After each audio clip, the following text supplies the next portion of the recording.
Hey everyone, this is Raymond, your co-host on the Front Porch Philosophers podcast. Thanks for listening to today's episode. Don't forget to hit that subscribe button and follow us on Twitter at Philosophy Porch for live updates about future content. You can check us out on YouTube, Spotify, iTunes, and Google Play. You can also become a founding member of our podcast by going to patreon.com/fpphilosophers, where you can support our show, get access to our blog, and learn more about the host of the Front Porch Philosophers podcast. Thanks for listening.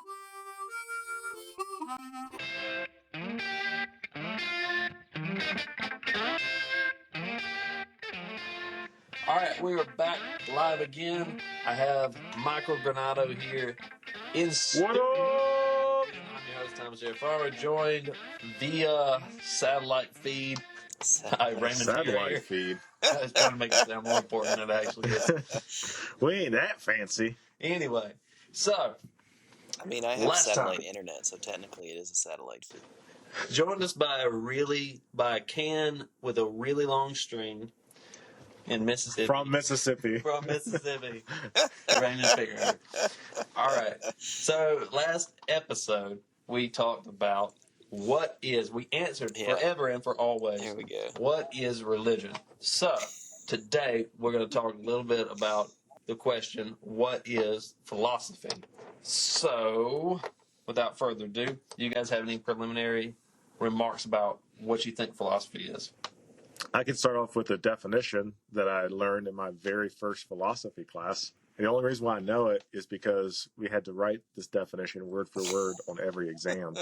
Philosophy is a search for a fundamental understanding of the world around us through the process of critical thinking and critical discussion. I like that. That's pretty good, I guess. It better be good.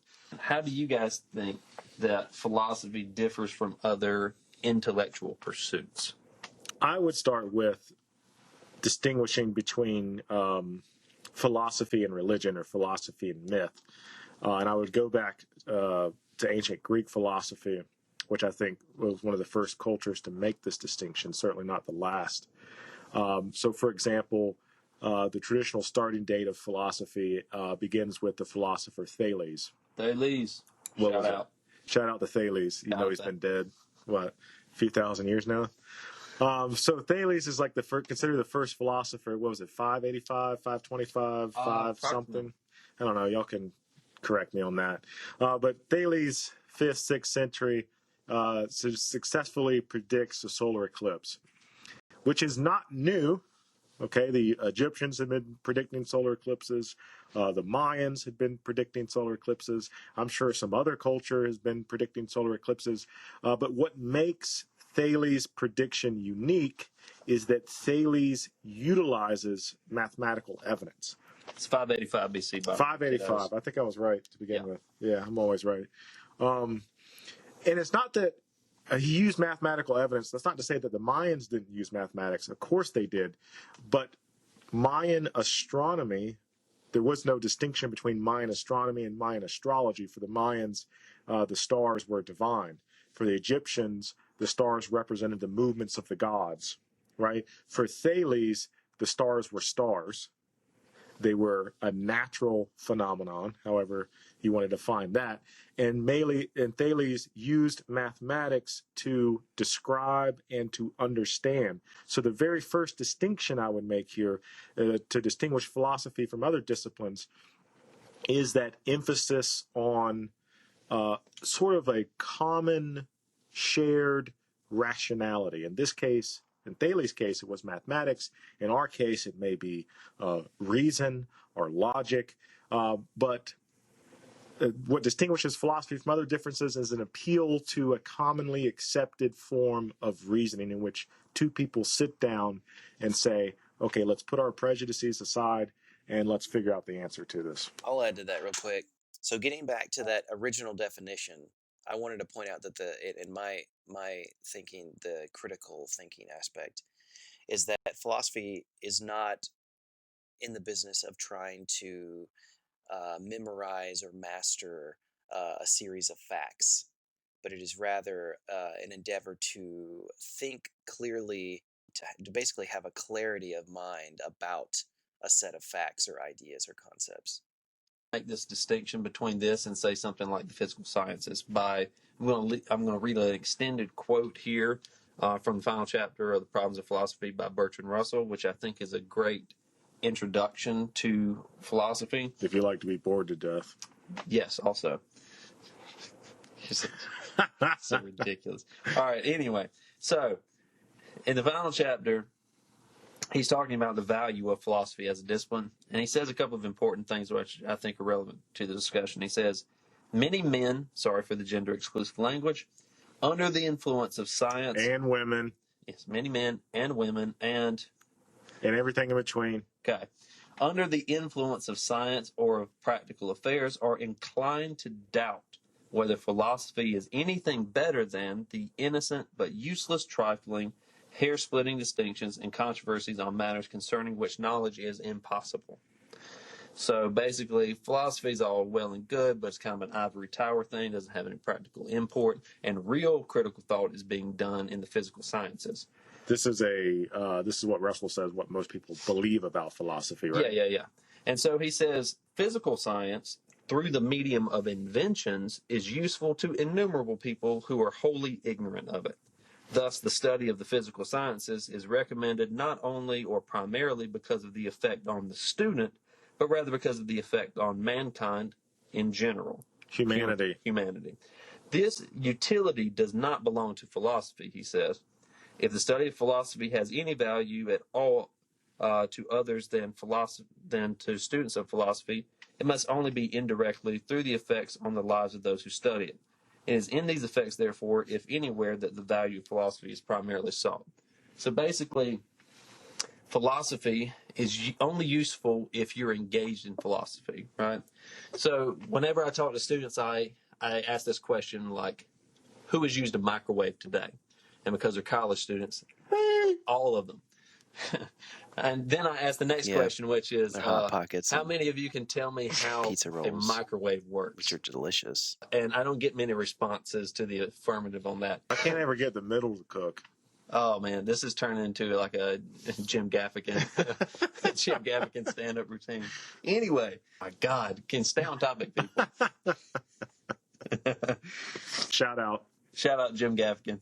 This is just going to be a series of rips and shout outs.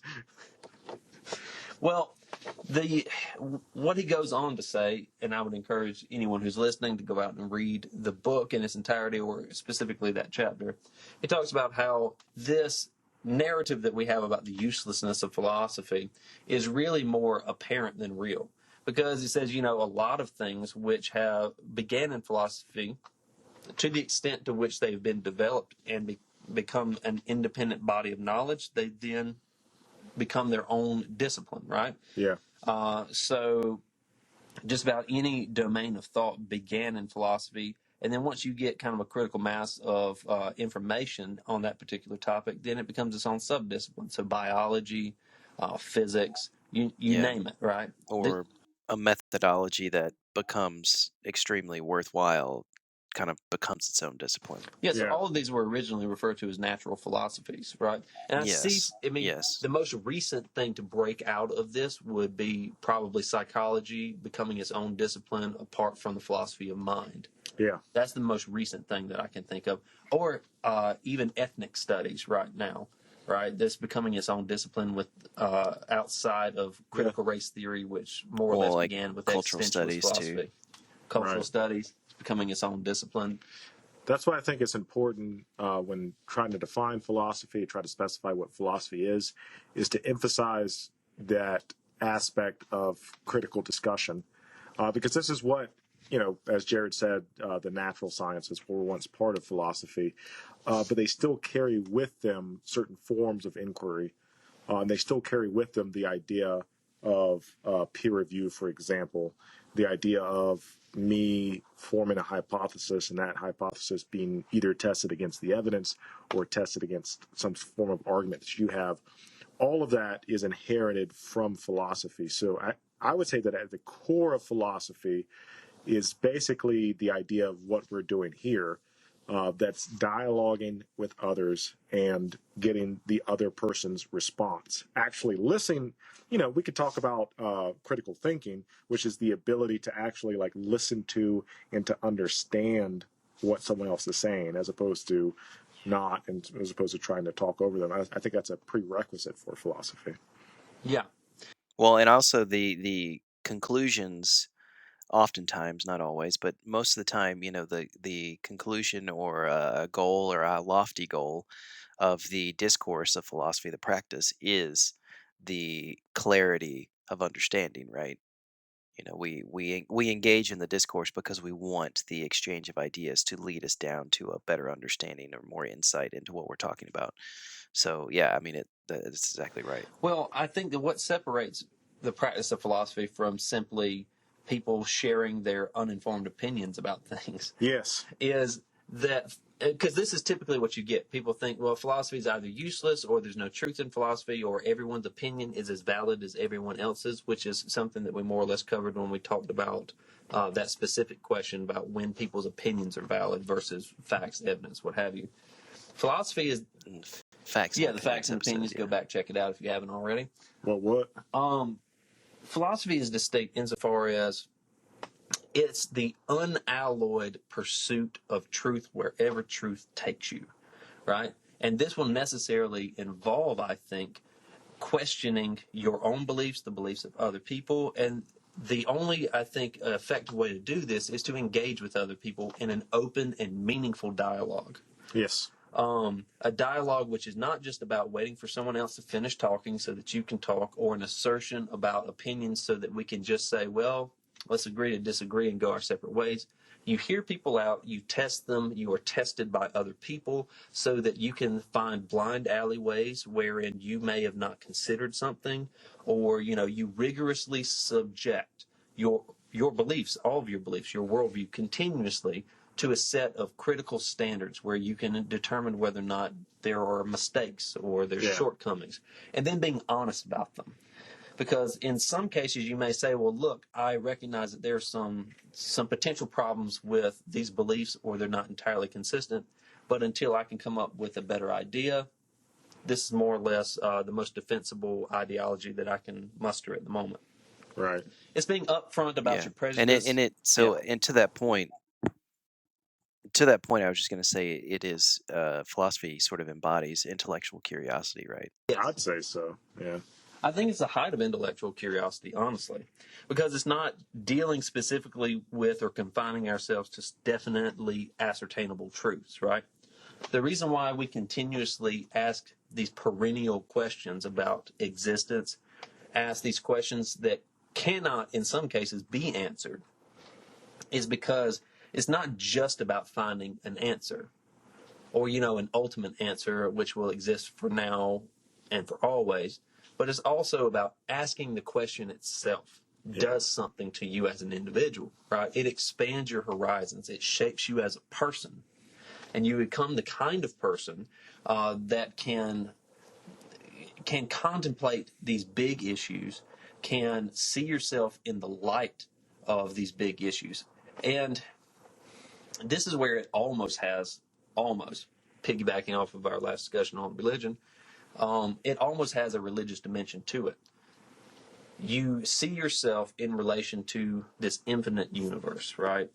And you see both the greatness of humanity and also the very limited perspective of humanity. Mm-hmm. And it's adjudicating those two things, right?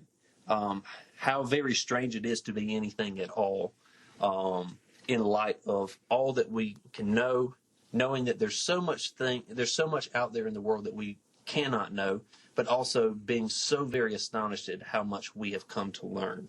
Yeah. I think that humility in the face of that, intellectual humility, is hopefully what a lot of people can draw from a study of philosophy. Mm. Yeah.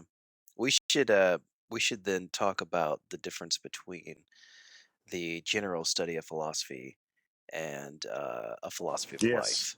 I think that's a really important distinction to make, because what I was going to say, is that anytime I introduce the concept of philosophy to a class that I'm teaching, I always want to get like a sense for what people understand when I say philosophy, right? So I always ask the question, what do you think philosophy is?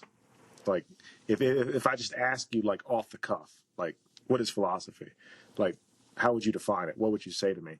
And the most common response that I get, and I do this in every class that I teach, the most common response that I get is personal belief, right?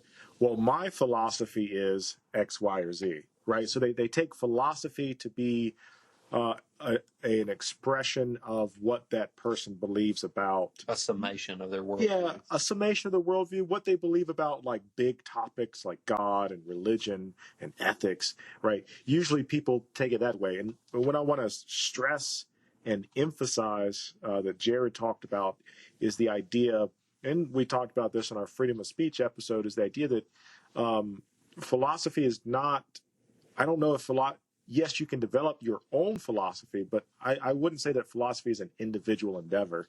I would say that philosophy takes another person, and it takes an openness and receptiveness to hear what another person says and to consider the fact that that other person might be right. But go ahead, Raymond. I want to hear what you have to say.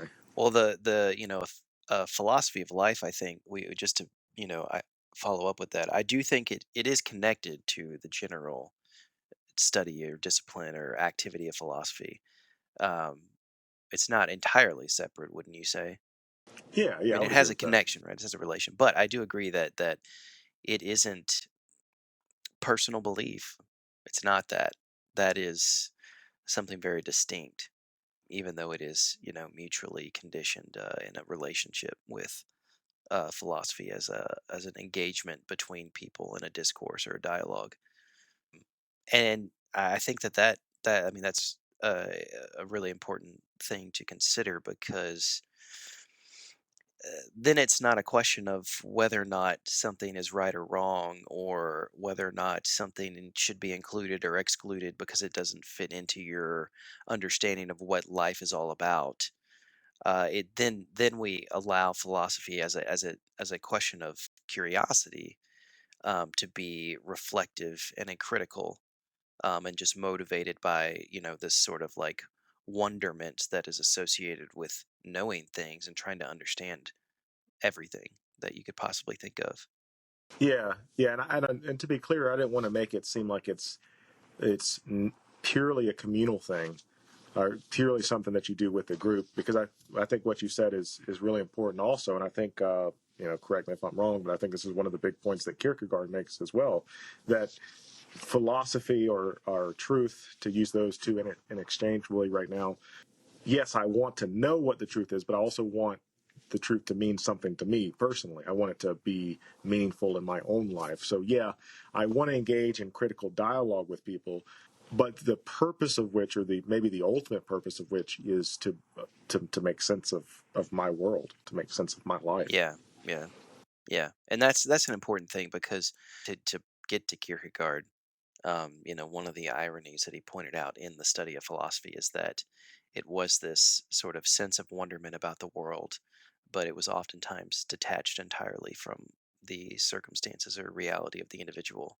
So it's kind of like, what's then why? What's the point? Who cares? It's like, why would I even care about this thing? Right.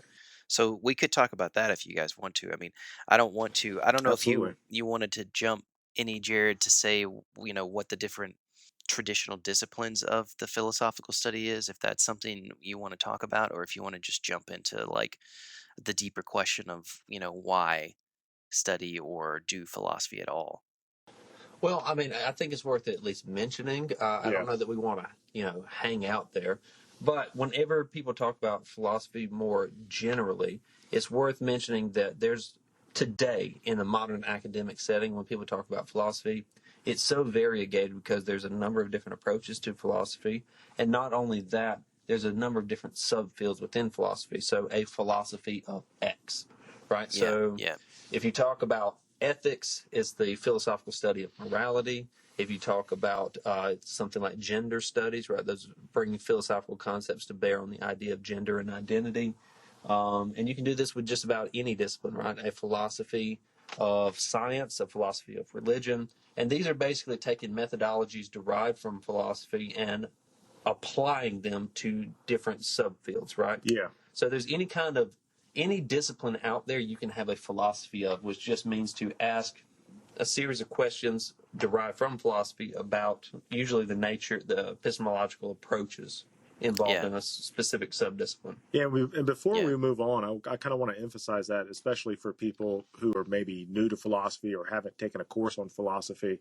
Like, philosophy is a big field, and just randomly, like, even going to Barnes and Noble, I do this experiment sometime. Even going to like a general bookstore. Shout out Barnes and Noble if you want to sponsor us. Even just go, even just going to a general bookstore and going to the philosophy section. I mean, you're going to get a whole wide range of really diverse topics that may Yeah. not even look like they're even related to each other. So I would encourage people, if they're interested into philosophy, get like an intro to philosophy book. There's a lot of good ones out there. I think once we get like a website or something going, we should probably put a list of, just like introductory stuff. But anyway, I just wanted to clarify that philosophy is such a big discipline, and there's literally a philosophy of anything you can think of. Yeah. If you can I think mean, of it, somebody's written a philosophy of blank. Yeah. to that point, going through the general bookstore, I love seeing the like philosophy of Spider-Man or philosophy of Right, Lord of the right, Rings. I love that stuff. It's so great. The cultural application is interesting. absolutely.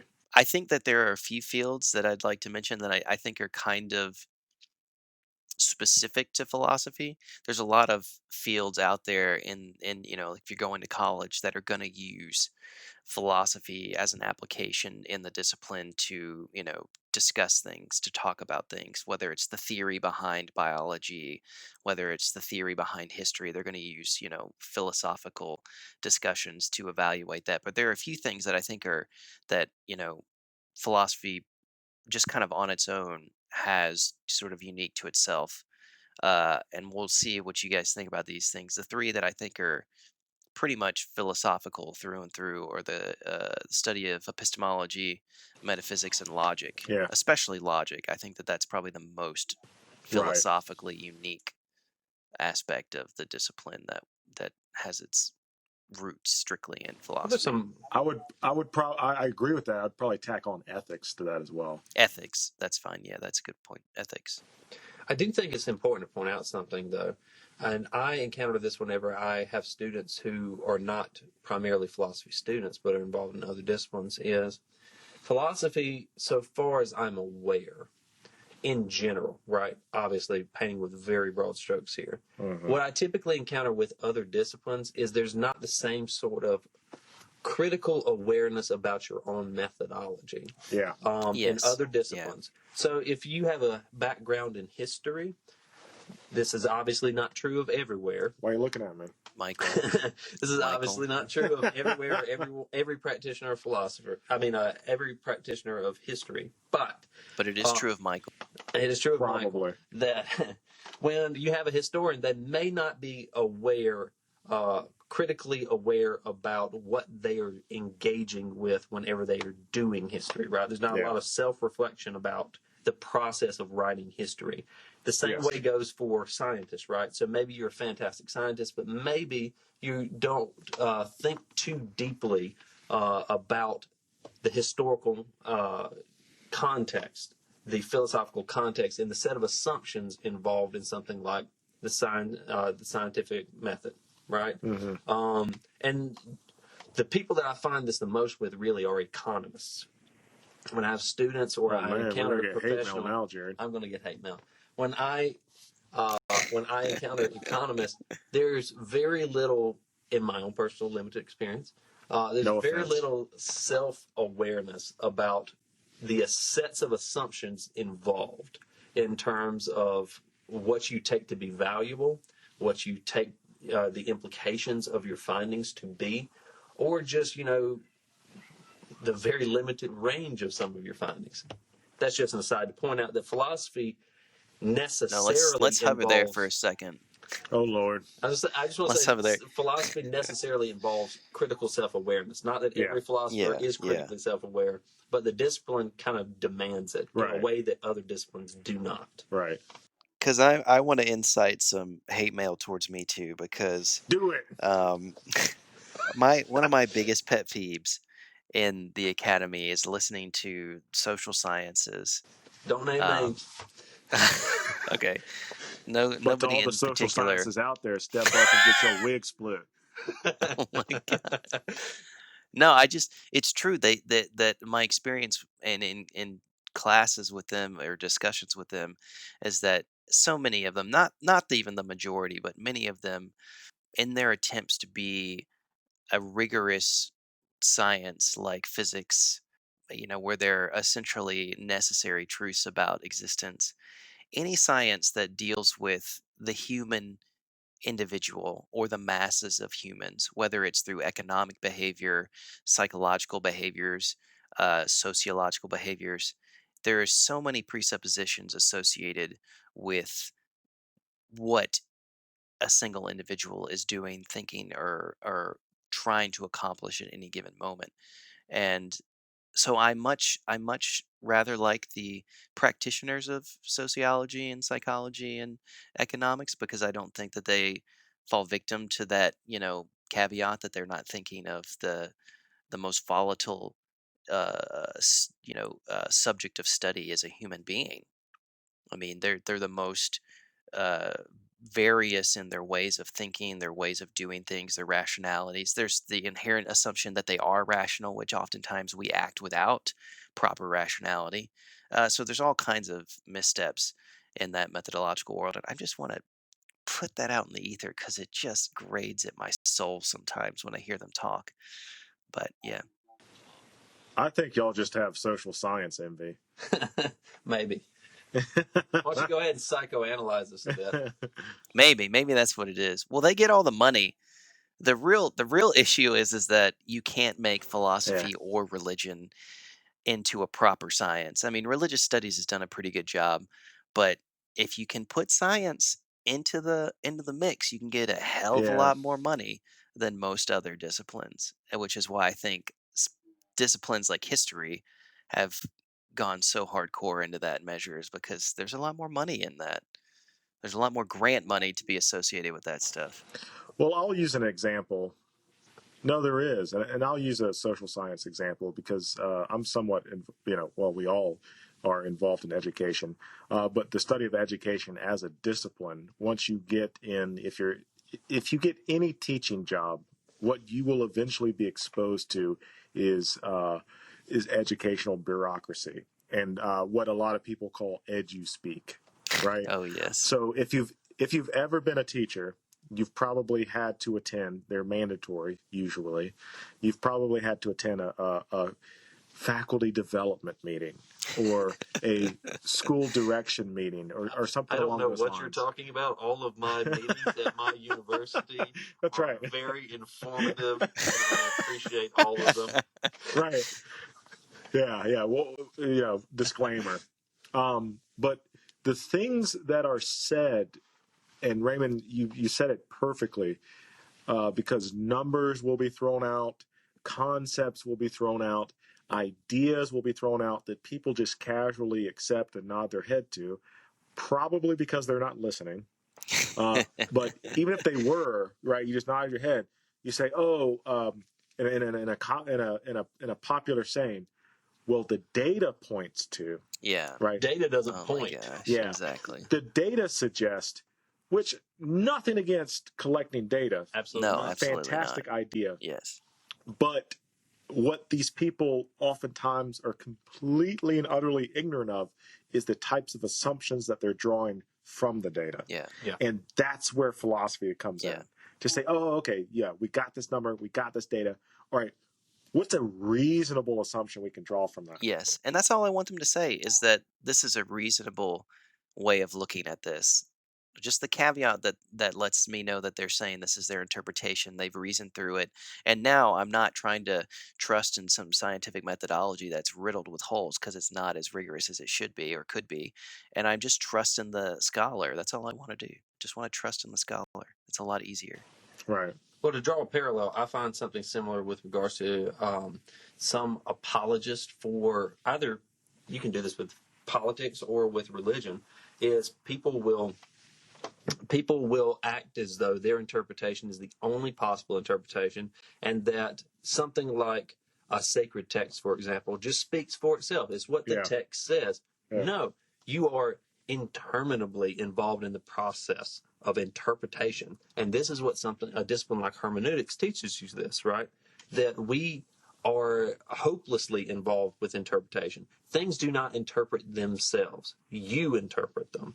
And it doesn't matter Exactly what right. you put down on a page or what the numbers say. You, as a practitioner of some discipline, are involved in the process of interpretation. And interpretation necessarily comes with assumptions. Yes. Yeah, and it's not, Michael, when you said that you're drawing assumptions from the data, it doesn't even start there.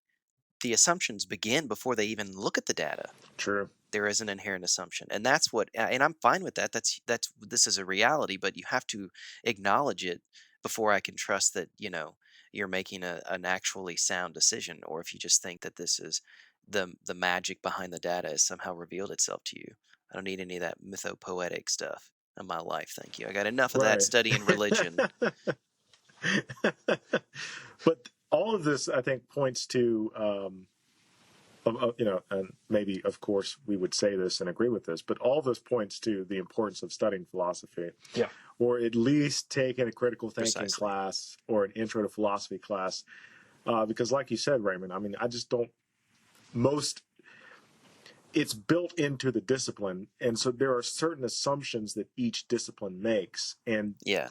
it doesn't pay off, and to their credit, it doesn't pay off for them to study those assumptions. That's not what they're in school for. That's No. not what they're there No. for. They're going That's to not get their on goal. with getting on. They're going to get on with what they're doing. They're not going to sit there and be like, I wonder what assumptions I'm making.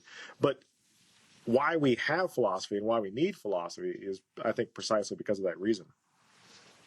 I Yeah. think, again, taking a critical thinking class would alleviate some of this. It at least makes you a bit more self-aware. Yeah. But going back to an earlier point, which I think was implied, which is there's, in terms of academic administration where money is, and just in terms of people thinking that if you can't provide some kind of computational results, right, then it's not worth bothering with.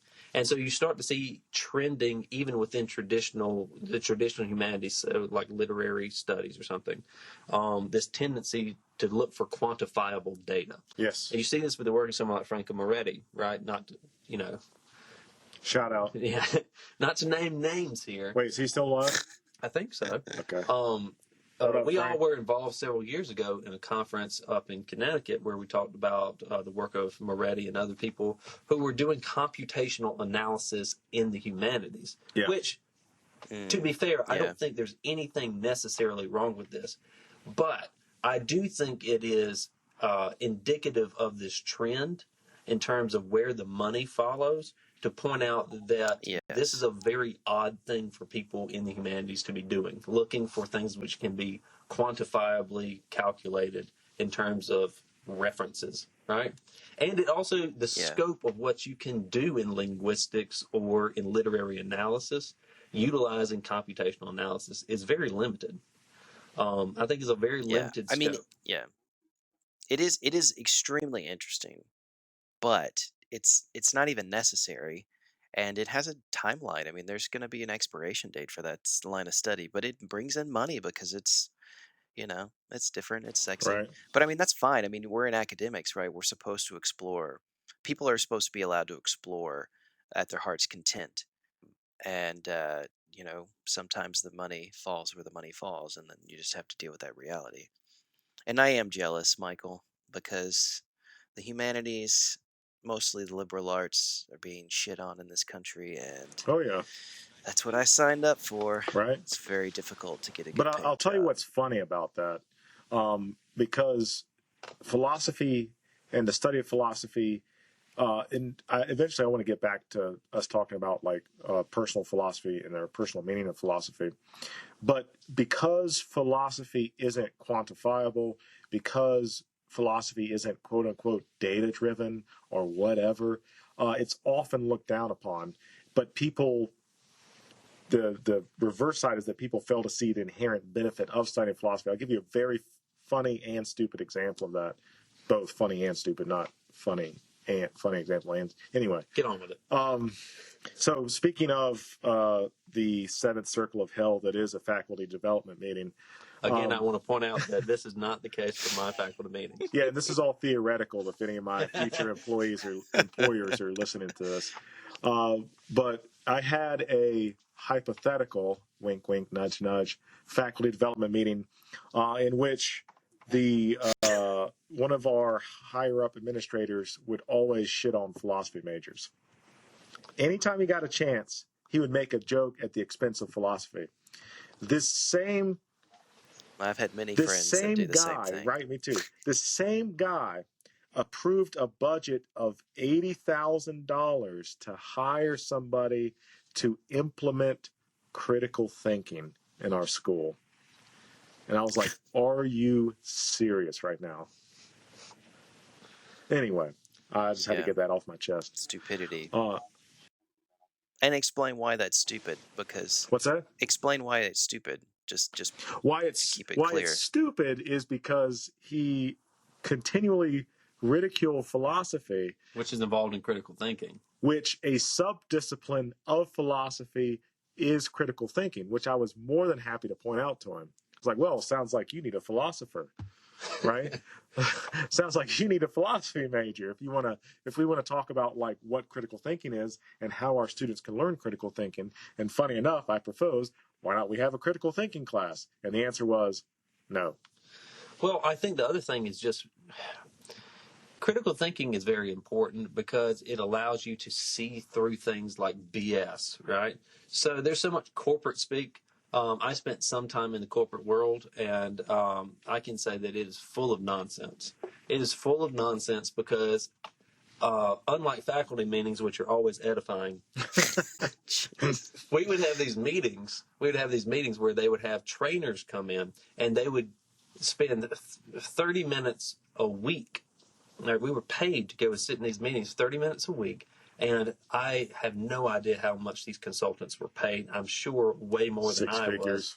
was, to come in and spout off meaningless platitudes about self-actualization, and creating corporate culture and all of this business, which if anyone in that room had had a critical thinking class would have simply pointed out that all of this is completely circular. You're not actually saying anything of substance or value. And we would have gotten rid of those meetings because they were a waste of everyone's time. Speaking of which, let's bring it full circle and talk about personal philosophy, or we've been talking about philosophy as an academic discipline, maybe philosophy as a way of life. Perhaps too much ranting on my part. I do apologize. No, we're all guilty. I'm already ticked off thinking about my previous employer, but so well, we won't get into the details of that. For another day. Yeah. After the lawsuit's settled. But let's talk about personal philosophy, or what philosophy means for individual development or an individual's life journey, so to speak. Raymond, if you want to speak to that.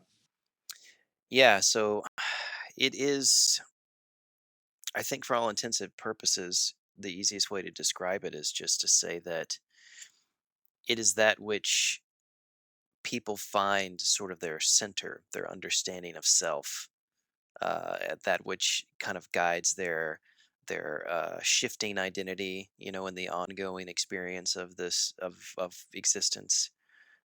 A philosophy of life is in some sense reminiscent or sort of representative of religion. Sometimes it kind of goes back to that, Yeah. what is religion in the last one. It has those aspects of, having practical meaning for the individual by guiding their behavior, their way of seeing the world, their values.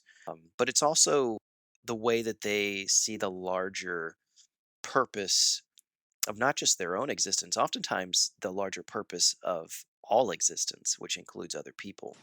Absolutely. Well, the thing is, with regards to personal philosophies, wouldn't it be more helpful to just talk about those as worldviews, a Yeah, yeah, Weltanschauung, as exactly. it were, as opposed Yeah, to talking about personal philosophies or philosophy of life, to just say a worldview, because that gives you Sure. kind of a window onto existence, right? At this very moment, this is the way I see my life in the context of the world and everything.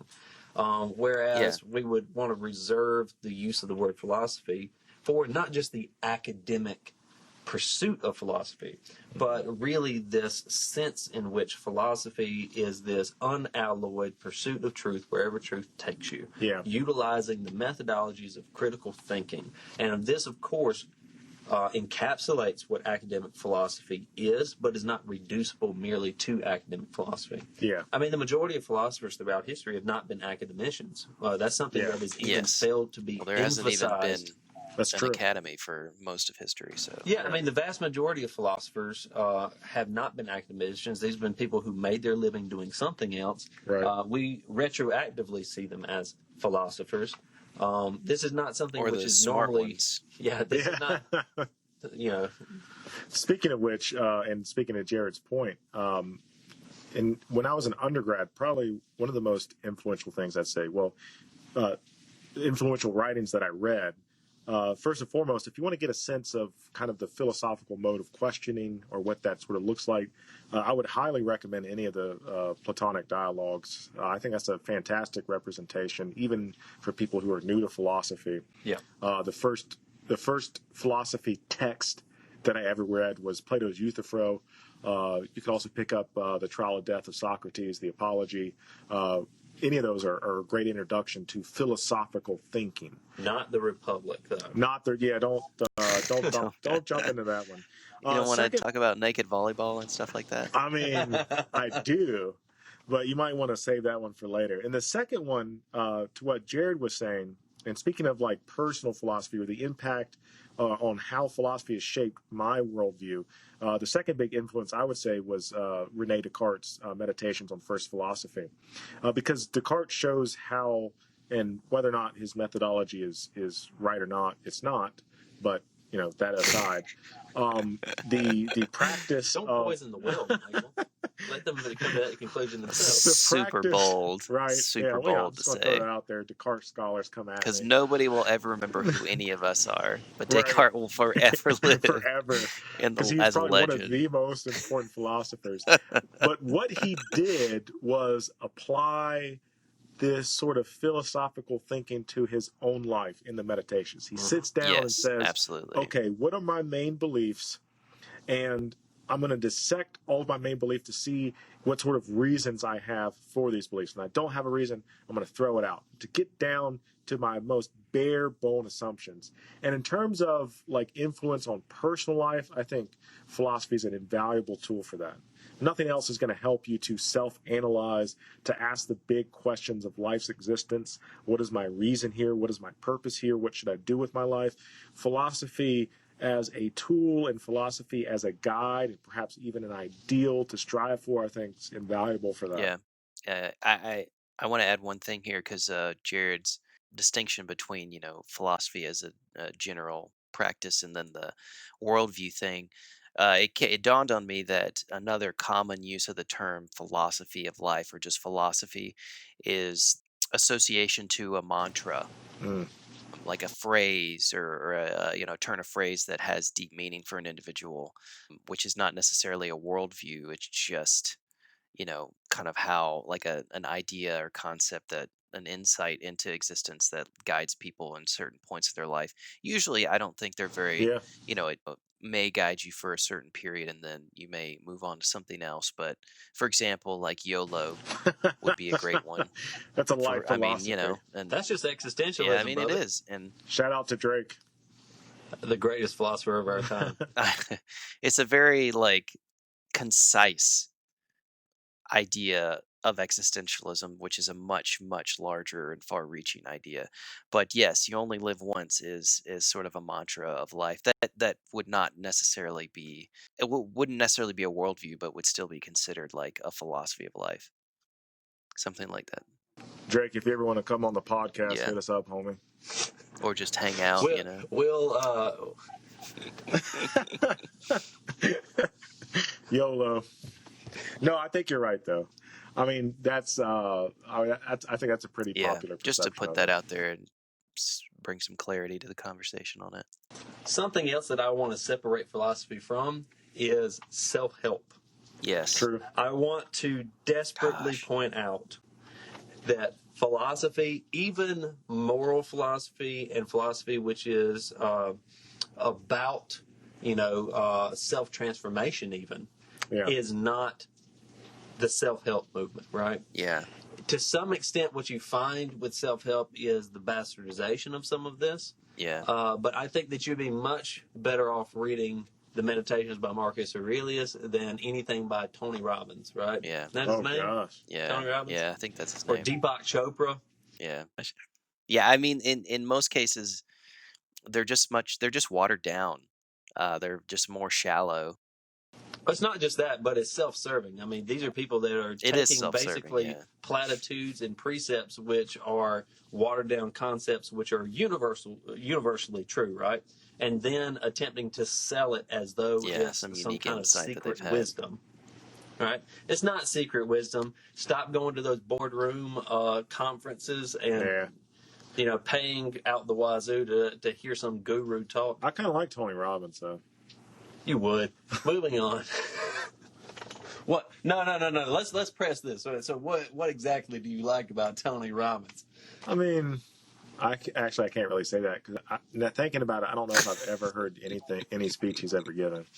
But I just like how he looks and his smile. No, Right, moving but on. there are a lot of people that are helped by those books to some extent. I just want to point out that there are much cheaper, to say the least, and much more meaningful, page turners out there that are, from the philosophical world of all of the world, all of the traditions of philosophy in the world have a lot more to offer that a lot of those things do. I put it in terms of its readability, the ability to come back and read it again. Being in academics, we have to be much more prudent about books that we buy because we can only afford so much. And one of my big rules is if I don't think I could read it a second time, I'm not going to purchase it.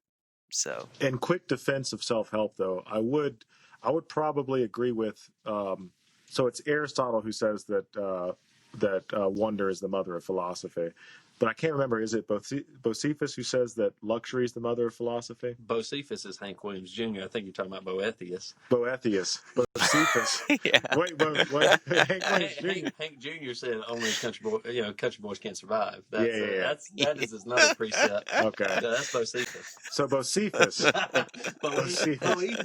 Boethius. Yeah, That's what I'm trying to say. The constellation of philosophy. Yeah, constellation of. So I would say that Boethius, right? Boethius, I would agree that luxury is the mother of philosophy in the sense that it takes a certain level of economic security to be able to do philosophy. So get your shit together and then begin your philosophical journey, right? Because if your life is falling apart, it's probably not the best time to sit down and read Plato. So maybe you want to start off with a little bit of self-help and then ease your way into philosophy. Well, my issue with self-help is that these are platitudes, right? These are things that, I mean, maybe... Well, sometimes platitudes are like life and death, man. Well, the thing is, I feel like these are people that are exploiting otherwise needy people.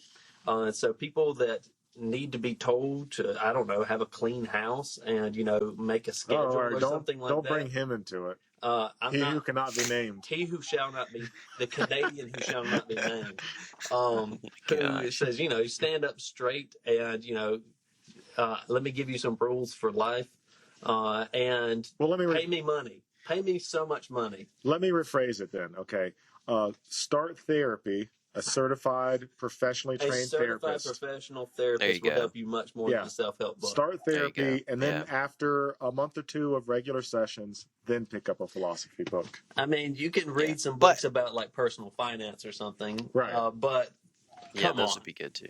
But Come on. I will say, Mike, to your point there, for anybody who likes leisure reading and they want to, broaden their understanding of life, even if they are in dire straits, there's nothing wrong with going to your public library and picking up meditations or the dialogues, something that's not like boring and that's just has an interesting, way of a style about it is perfectly reasonable. Read it when you're in the tub, on the toilet, you know, getting ready for bed at night, whatever, your routines are, but there's always time to read, and there's no reason why you couldn't put down your George R. R. Martin and Hey, hey now. pick up a good old fashioned philosophy book, right? Of I, any time period. we said we weren't going to get into this until a different podcast, so don't use his Yeah, we get name into in your dirty the mouth. Game of Thrones. We're gonna miss the moment to have a podcast on Game of Thrones. No, it's the most pivotal show of our I lifetime. think we'll point out that it has a shelf life and it will become irrelevant at some You point. shut your mouth, both of you. All right, anyways, so we have covered the academic study of philosophy. We have ranted about why philosophy is useful and meaningful and how different people in our society think of philosophy. We've expressed our anger towards the social sciences because we're jealous of all their money. And we're finally getting to the last question, which we may have already answered, which is just why study philosophy. Just kind of tie it up with that again, just revisit that. Yeah. Michael, you had some good stuff to say about that. Yeah, I would just if you're going to college, even if you're not going to college, the just an introductory book to philosophy, just picking up reading a spare article here or there. I just think philosophy is, speaking of self-help, I think philosophy is just a life-transforming subject to study in a way that other subjects aren't. Right? You pick up an intro to chemistry book. Yes, there's a lot of very important information in there. But for the person who's struggling to get up in the morning, not going to be very beneficial. It's not going to shake your foundation. Yes, it's not gonna rile you up. It's not gonna make you question the decisions you've made in your life thus far. But Mark Aurelius's Meditations just might. Plato just might. So philosophy as a way to figure out and to attempt, maybe not to answer, but to approach those big life questions. Who are we? Why are we here? Who put us here? I mean, to me, that's the ideal. And that's the purpose of it. And not necessarily, and this is what, a lot of self-help books do is they tell you what you should be doing. And a lot of philosophy books aren't going to do that. Most of them aren't. They're going to say, how do you ask that question? How do you answer that for yourself? And that's what's important. I've been through therapy for years now because I'm a messed up individual. You're a normal human being. Yeah, I'm normal. And all that's well and good. And it's very effective. Behavioral therapy is extremely effective, but it doesn't give you a why, right? It'll tell you how to behave. It'll tell you what good actions are going to contribute to your good mental health, but it's not going to give you an ultimate answer, so to speak. I want to end at least my portion of the discussion with a quote here, an extended quote, which I think is a good summation of our points. Yeah, Always deal with it. with the All quotes. right. Again, quotes are helpful. This is again from Russell. He says, thus, to sum up our discussion on the value of philosophy, which I think is what we've been doing, philosophy is to be studied not for the sake of any definite answers to its questions, since no definite answers can, as a rule, be known to be true, but rather for the sake of the questions themselves, because these questions enlarge our conception of what is possible, enrich our intellectual imagination, and diminish the dogmatic assurance which closes the mind against speculation. Above all, because through the greatness of the universe which philosophy contemplates, the mind also is rendered great, and becomes capable of that union with the universe which constitutes its highest good. Now, maybe that's a bit pretentious there at the end, but there's some I good think I points. said it better. Probably. Can I get an amen? Hallelujah. Hallelujah. No, I that was good. I Go ahead, think that was Raymond. a good way to end. I like the because being a Kierkegaardian and a person who studies Kant and these people, freedom is a present and ever consideration of the philosophical interest I have, and possibility is always connected to that conversation. And I think Russell is on point there to say that philosophy, it turns you to the possibilities of life, and basically helps you turn away from the conditions of society that shut you off from possibility, that make you a naysayer to yourself, and shut down your aspirations and hopes. And I think that that's one of the benefits of studying philosophy, is opening yourself up to possibility. That'll preach right there. Hallelujah. Hallelujah. All right. Well, we've more or less run out of time on this discussion. Thank you for joining us. I'm Thomas Jared Farmer. I'm Michael Granado. Peace. I'm Raymond Perrier.